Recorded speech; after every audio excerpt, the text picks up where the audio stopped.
이 시간 증거할 말씀의 제목은 이방 전도에 대한 변론, 이방 전도에 대한 변론입니다. 첫 번째 대지는 이방 전도의 소식이 퍼짐 1절입니다. 유대에 있는 사도들과 형제들이 이방인들도 하나님의 말씀을 받았다 함을 들었더니 백부장 고넬료의 집에서 일어난 그 교회 운동, 하나님 나라 운동이 유대에 있던 사도들과 형제들에게 알려지게 되었습니다. 자, 여기서 형제들이라고 하는 것은 기독교 공동체에 속한 그 형제들을 가리키는 거예요. 그래서 베드로의 복음을 받은 이 고넬료의 가정, 다시 말하면 이 이방인이죠. 이방인들이 이 하나님의 말씀을 받은 일, 그러니까 예수 그리스도를 그 복음을 듣고 믿게 된 일은 그 당시 대단한 의미를 가진 사건이었던 것입니다. 왜냐하면 그 사건을 통해서 앞으로 그 이방인들에게도 복음을 전할 수 있는, 전파가 될 수 있는 그 길을 여는 사건이기 때문입니다. 그래서 장차 사도 바울이 이방전도의 그 정당성을 가지게 되었던 사건이기도 합니다. 그래서 먼저는 이 이방전도의 소식이 이 유대에 있는 사도들과 형제들에게 이렇게 퍼지게 되었다 그랬습니다. 두 번째 대지는 할례자들의 비난 2절로 3절입니다. 2절로 베드로가 예루살렘에 올라갔을 때에 할례자들이 비난하여 이르되 내가 무할례자의 집에 들어가 함께 먹었다 하니, 자, 베드로가 예루살렘에 올라갔을 때에 이렇게 이방인에게 복음을 전한 일 때문에 논쟁이 벌어졌습니다. 그런데 여기 보시면 할례 받은 자들은 유대 기독교인들을 가리키는 것이고 무할례자들은 이방인들을 말하고 있는 것입니다.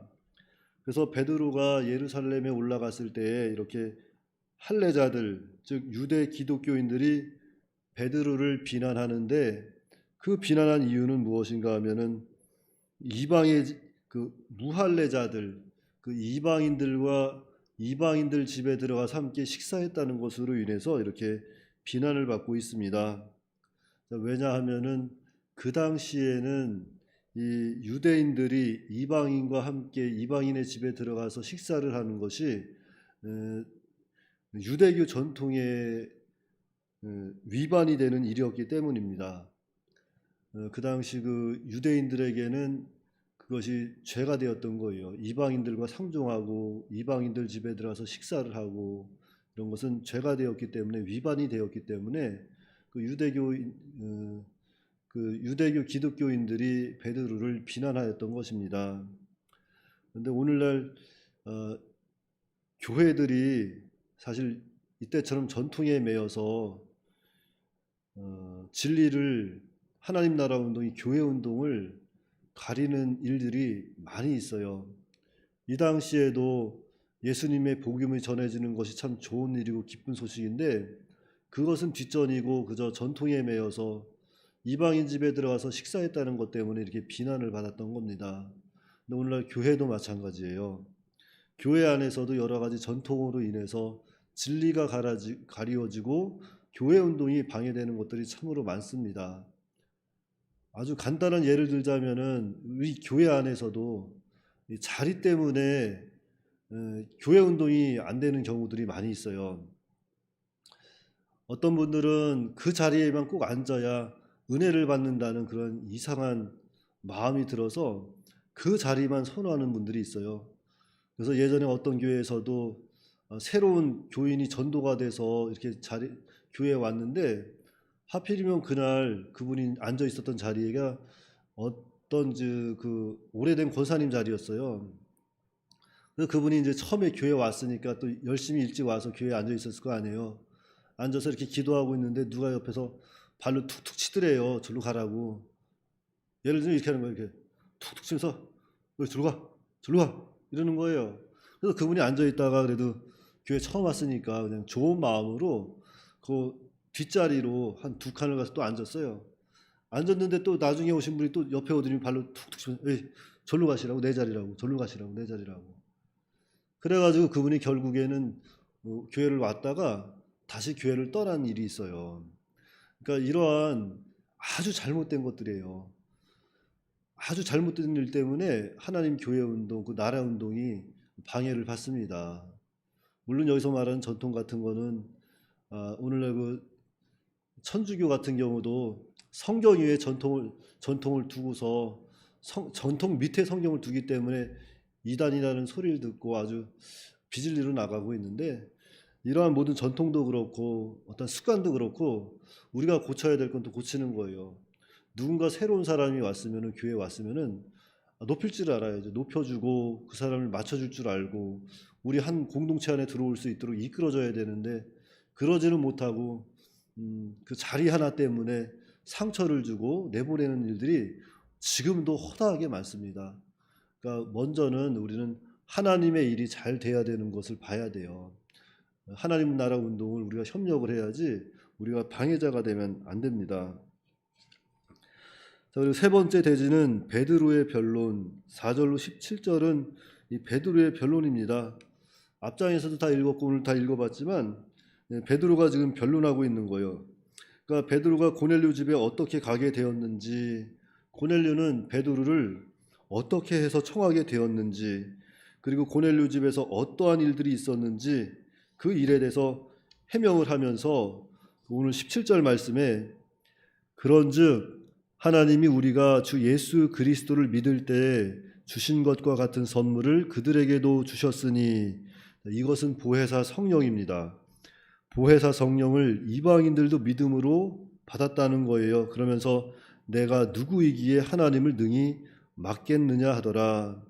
하나님이 하시는 일을 내가 막을 수 있겠느냐? 난 막을 수 없다. 도리어 이렇게 묻고 있습니다. 그래서 오늘 베드로의 변론을 보면은 이 변론하는 사람은 진실해야 된다는 겁니다. 변론하는 사람은 진실해야 돼요. 상황에 따라서 그 상황을 모면하려고 자꾸 핑계대고 이유를 대면 하나님 나라 운동을 방해하는 겁니다. 이 환상봤다고 하는 것, 오늘날에도 환상봤다고 하면은 참으로 어렵게 받아들일 일이죠, 사실은. 근데 그 당시에도 이렇게 환상을 보고 또 했다는 것을 이야기했다는 것은 정말로 성령의 감동으로 하나님 말씀 그대로 믿고서 온전히 전한 거예요. 그렇기 때문에 오늘날 우리들도 어떠한 변론이 있을 때는 진실해야 되는 겁니다. 특별히 이렇게 죄를 가리우기 위해서 여러 가지 합리화를 시키고 여러 가지 핑계를 대는데, 교회에서는 그러면 안 돼요. 죄를 졌을 때는 그 죄에 대해서 내가 사실은 이렇게 실수했습니다, 내가 잘못했습니다 하고 뉘우치는 자세가 제일 좋은 자세예요. 그래야 거기에 하나님의 도우심이 손길이 있는 겁니다. 하나님의 도우심을 믿고 하나님 앞에 무릎 꿇고 회개해야 돼요. 회개하면서 진실해야지, 진실할 때 거기 능력이 있는 거예요. 그래서 우리 성도들에게 있어서 가장 중요한 덕목 하나가 진실입니다. 진실. 첫째도 진실해야 되고, 둘째도 진실해야 되고, 셋째도 진실해서 하나님 나라 운동에 우리가 쓰임을 받아야 합니다. 그리고 네 번째 대지는 변론에 대한 그들의 자세입니다. 그 변론을 들은 그들의 자세예요. 18절.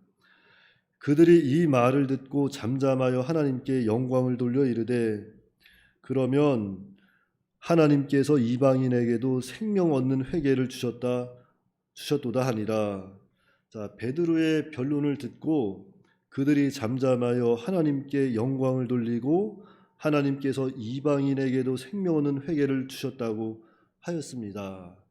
그러니까 하나님 말씀이면 이것이 하나님 말씀이다, 이렇게 성령의 감동 주시면 그 말씀을 순종해야 그것이 좋은 믿음의 자세입니다. 사무엘상 15장 22절에도 순종이 제사보다 낫고 듣는 것이 수장의 기름보다 낫다고 하였습니다. 이 사울 왕은 처음에는 하나님 앞에 참 겸손하고 진실되려고 했던 사람인데 나중에 왕이 되고 나서 진실하지 못했어요. 사무엘이 왔을 때 그 아말렉을 치고 나서 아말렉을 진멸하라고 했는데 아말렉에서 좋은 것들을 가지고 온 거예요. 그리고선 사무엘이 묻는 거죠. 이 소리가 뭐냐 그랬더니 사실은 아말렉에 가서 좋은 것들, 좋은 짐승을 가져다가 이거 하나님께 드리려고 가지고 왔다고. 사실 거짓말이죠. 욕심이 나서 가지고 왔던 거예요. 그러니까 순종이 제사보다 낫고 듣는 것이 수양의 기름보다 나은 겁니다. 그러니까 이것이 하나님의 말씀이고 성령에 감동됐으면은 그 말씀을 또 순종할 줄 아는 게 참 좋은 믿음의 자세입니다. 그래서 베드로의 변론을 들은 유대 기독교인들이 하나님의 섭리를 깨달은 거예요. 깨닫고 믿음으로 그것을 받아들였습니다. 그동안의 이방 전도에 대해서 이렇게 이런저런 얘기가 있었지만 그래서 이번 사건을 통해서 또 이렇게 이방 전도의 확실한 권위와 보증을 받게 되는 그러한 놀라운 역사가 그들에게 나타났던 거예요. 그로 인해서 12장부터는 본격적으로 이렇게 사도 바울의 이방 전도가 시작이 되는 것입니다. 그래서 오늘 말씀을 통해서 우리가 깨달아야 할 것은 하나님의 뜻을 잘 분별하고 그리고 그 말씀을 잘 받으면 하나님의 나라 운동, 교회 운동이 잘 이루어진다는 것입니다. 그런데 우리가 하나님의 뜻을 잘 분별하지 못할 때가 있어요.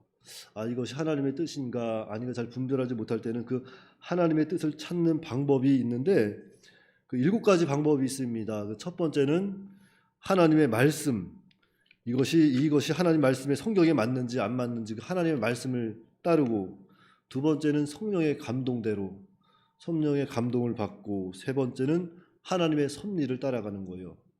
그리고 네 번째는 신앙의 양심을 통해서, 다섯 번째는 신앙의 경험, 여섯 번째는 신앙 인도자의 또 조언을 구하는 겁니다. 그 다음에 일곱 번째는 원리 원칙대로 나아가야 하나님의 뜻을 또 우리가 잘 분별할 수가 있습니다. 그러므로 오늘 우리는 이 진리가 혼탁한 이때에 먼저는 하나님의 뜻을 잘 분별할 수 있도록 우리가 늘 먼저 깨어 기도하고, 그래서 하나님 나라 운동에 우리가 또한 협력할 수 있도록 믿음을 쓰는 그러한 성숙한 그리스도인들이 다 되어야겠습니다. 기도하겠습니다. 거룩하시고 자비로우신 아버지 하나님, 은혜를 감사합니다. 참으로 이 베드로가 가이사랴 고넬료의 집에서 복음을 전하고 예루살렘으로 올라왔을 때에 그곳에서 여러 가지 변론이 있었는데, 참으로 무엇보다도 전통에 매여서 네가 이방인들과 함께 그 집에서 식사할 수 있느냐 할 때에 베드로는 진실하게 자신이 그 기도할 때에 하나님께서 환상을 통해서 보여주신 일을 다 이야기하였고, 그 변론을 들은 사람들은 그 말을 듣고서 이것이 하나님의 뜻인가 보다 하고 그 말씀을 온전히 잘 받아들였다고 했습니다. 그리하여서 이제 이방 전도에 또한 이렇게 권위가 생기고 장차 하나님께서 하시는 일이 이렇게 힘있게 번창할 수 있었다고 했습니다.